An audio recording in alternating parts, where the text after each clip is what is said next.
श्री कृष्ण। आप सभी को बहुत बहुत नए वर्ष, अंग्रेजी नव वर्ष की बहुत बहुत मंगल कामना, शुभकामना, और सभी को बहुत बहुत आशीर्वाद। बाबा से प्रार्थना, बाबा आप सब पर आशीर्वाद बनाए रखें। आज हम एक विषय को लेकर आए हैं, मकर संक्रांति को लेकर। कई लोगों से ऐसे बात हुई, कुछ लोग इस संशय में हैं कि मकर संक्रांति कब है। अच्छा, कुछ लोग तो डिसाइड कर चुके हैं, फाइनल कर चुके हैं, निश्चित कर चुके हैं कि मकर संक्रांति कब है, क्योंकि ऐसा लोगों का मानना है। कुछ लोगों का मैंने ऐसा सुना कई जगह बात। और समस्या यह होती है कि हम किसको कहें कि आप सही और किसको कहें कि आप गलत। इसी वजह से आज यह मुझे कहा कि एक बात आप लोगों के वीडियो के माध्यम से स्पष्ट करें हम, ताकि सबके लिए यह हो और यह सर्वमान्य हो। तो कुछ लोगों का मानना है कि 14 जनवरी को ही मकर संक्रांति मनाई जाएगी, और 14 जनवरी को एकादशी है। तो भी बहुत सारी भ्रम हैं। तो आपको हम बताएं कि इस बार जो मकर संक्रांति है वह 14 तारीख को नहीं है।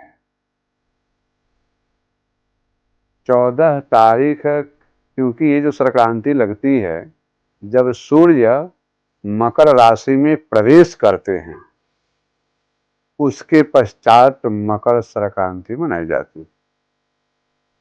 और यह जो व्रत है ये स्नान, दान, ध्यान का व्रत है, त्योहार। तो मकर संक्रांति विगत कई वर्षों से आप लोगों ने दे रहा है कि हर वर्ष मैंने देखा है कि लोगों में संशय, मैंने पीछे भी एक बार कहा था कि आने वाले लगभग अभी 100 वर्ष तक 15 तारीख की ही संक्रांति होने की संभावनाएं रही। पीछे 14 तारीख की ही रही है।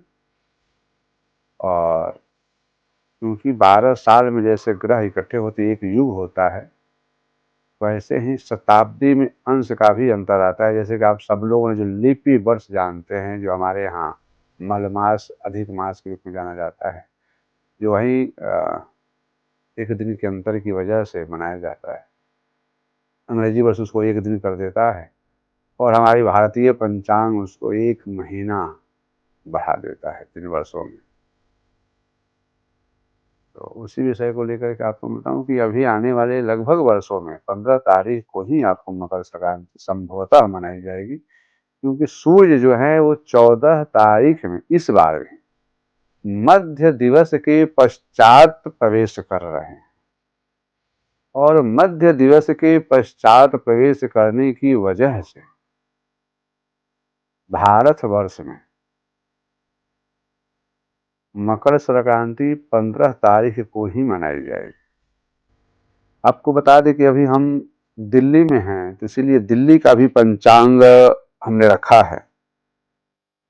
और दिल्ली का पंचांग में भी मकर में सूर्य दोपहर में 3 बजे के बाद 3:07 दर्शा रहे हैं कि मकर में सूर्य प्रवेश करेंगे, यानी सायंकालीन ही प्रवेश करेंगे। और सायंकालीन में स्नान का विधान नहीं है, स्नान प्रातः काल की चीज है। तो इसीलिए दिल्ली का भी पंचांग कह रहा है कि 15 को ही मनाए। और हमारा जो सार्वभौम है काशी का पंचांग,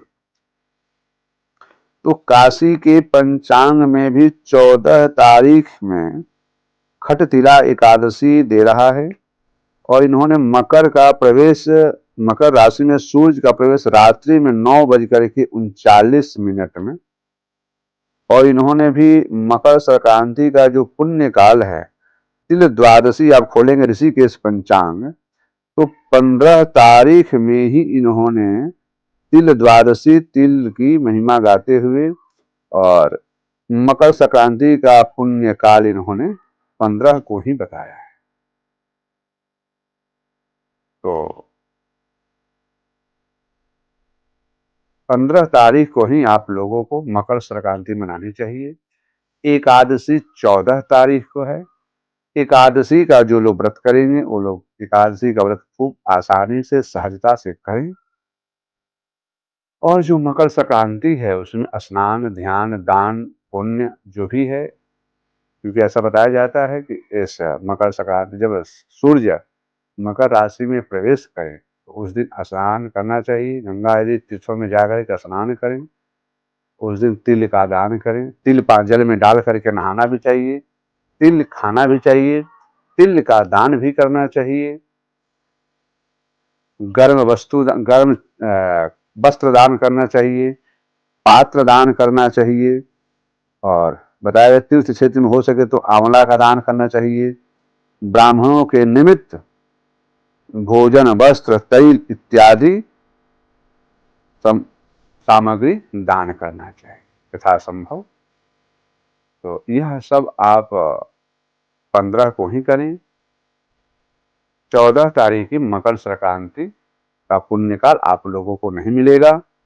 पुनः दोबारा आप लोगों को मैं बता दूं कि संशय रहित होकर के आप इस पर्व को मनाइए और सार्वभौम यानी सर्व जगह पूरे भारतवर्ष के लिए जो मकर संक्रांति है, जिसको कई जगह पोंगल या खिचड़ी कहा जाता है, यह 15 जनवरी को ही मनाई जाएगी। 15 जनवरी दिन गुरुवार को ही मनानी चाहिए। और इस दिन द्वादशी है, तो खूब बढ़िया से द्वादशी का व्रत कीजिए और पोंगल का पर्व मनाइए। इसी के साथ आप सभी को जय श्री कृष्ण।